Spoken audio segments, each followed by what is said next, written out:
Welcome everyone to my YouTube channel, Biology Made Easy for Exams and Interviews. In this video, I'm going to talk about a genetic phenomena which is called linkage. So, what is linkage?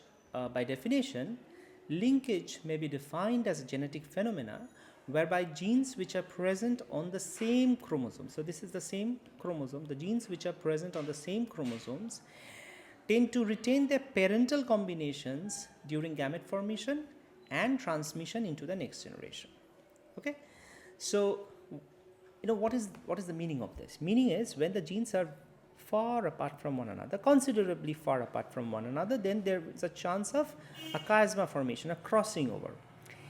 And if they are very close to one another, then there will be no crossing over. Okay, because structurally it's not possible.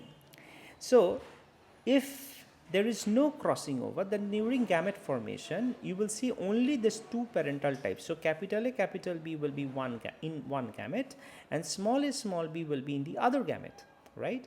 But if there is a crossing over, then that will be capital A, small b, this particular gamete, and small a, capital B, this particular gamete. So, accordingly, if I do a dihybrid test cross, test cross means I'm taking a recessive individual here. Why recessive? Because if I take a recessive, then whatever the phenotype in this gametes, it will be all expressed. Okay, because these are recessive. So if there is crossing over, then I will get all four individuals or four type of individuals. And if you remember this concept of independent assortment,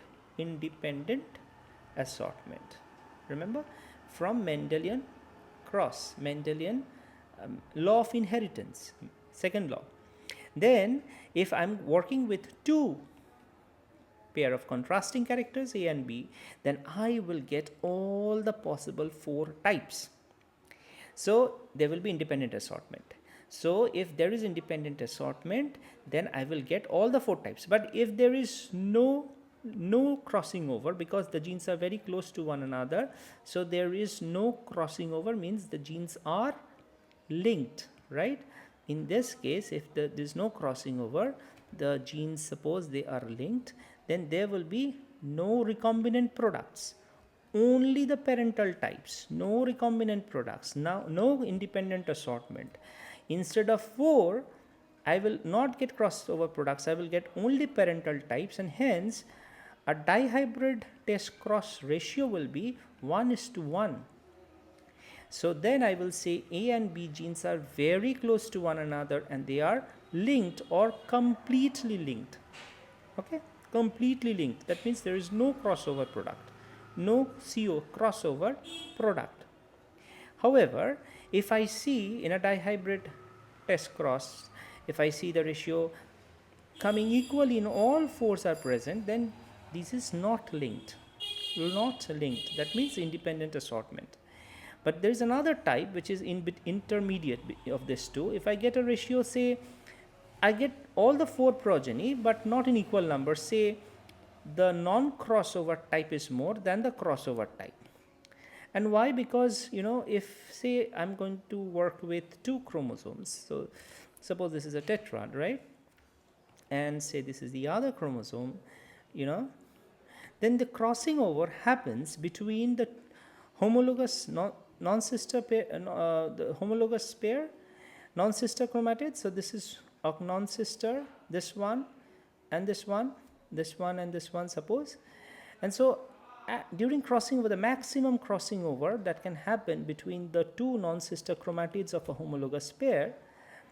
But the other two, if you see here very clearly, this and this, these are not crossover. So maximum crossing over is how much? 50%, right?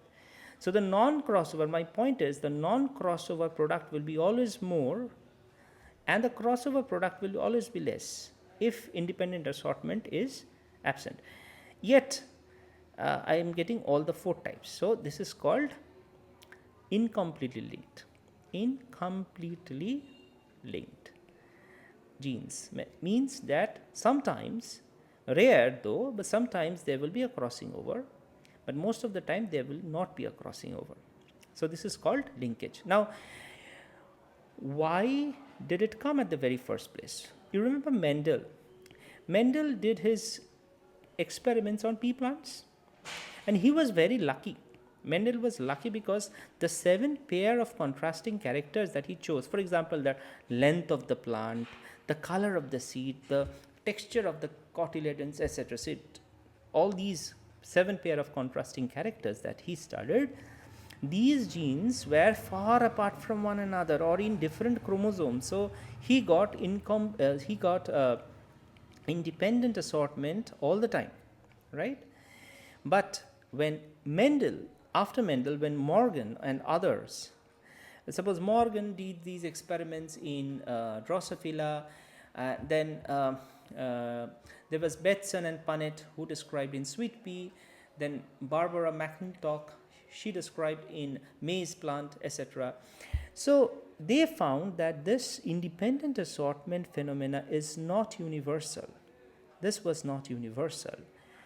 But so they found that when they did a dihybrid test cross, they did not get the ratio as expected, 1:1:1:1.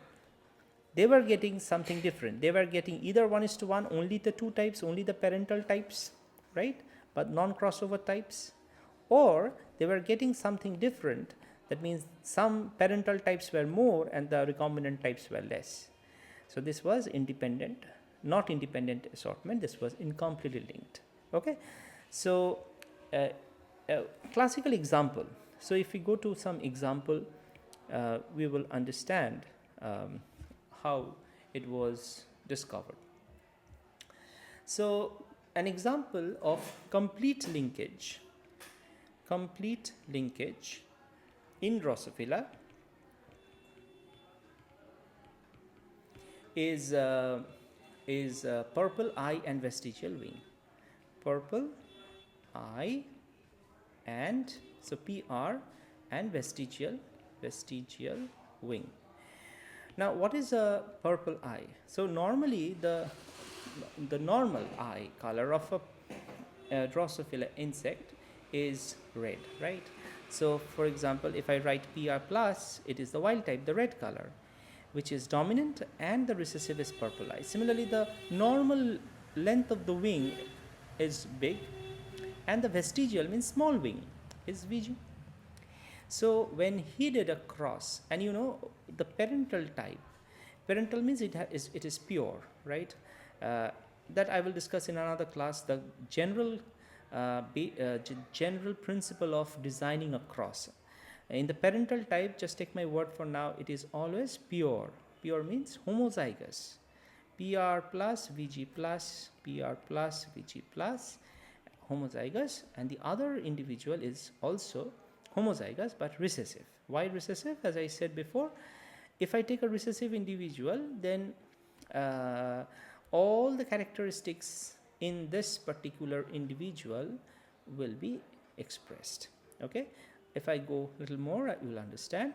So what are the gametes possible here? Only one type, with or without crossing over. So if there is crossing over or no crossing over, only one type, PR plus, VG plus.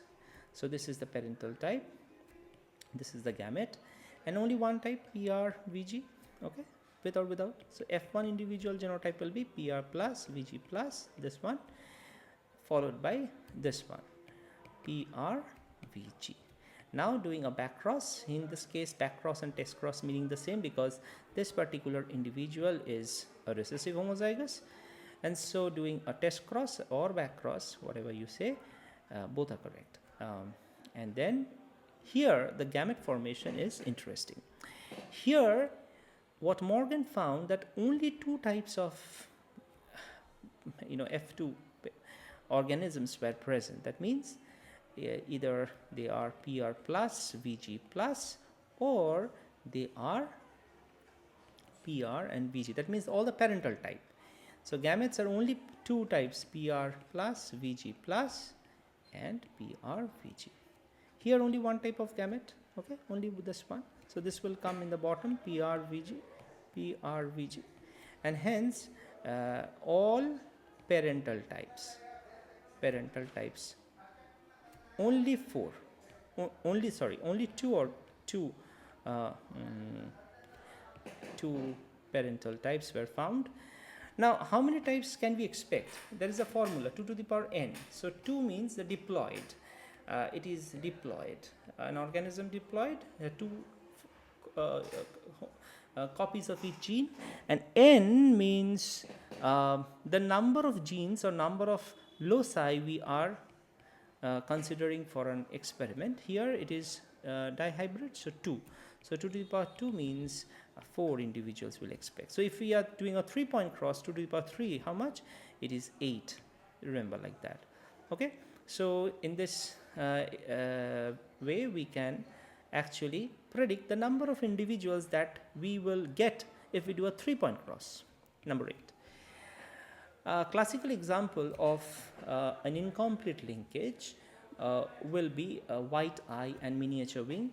White eye and miniature wing.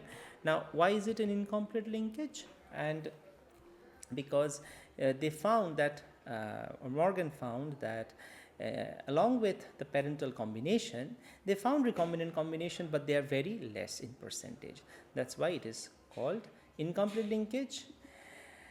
So with that, I think we talked about in this video what is linkage, how this concept came in the very first place, what is crossover type, which is non-crossover type.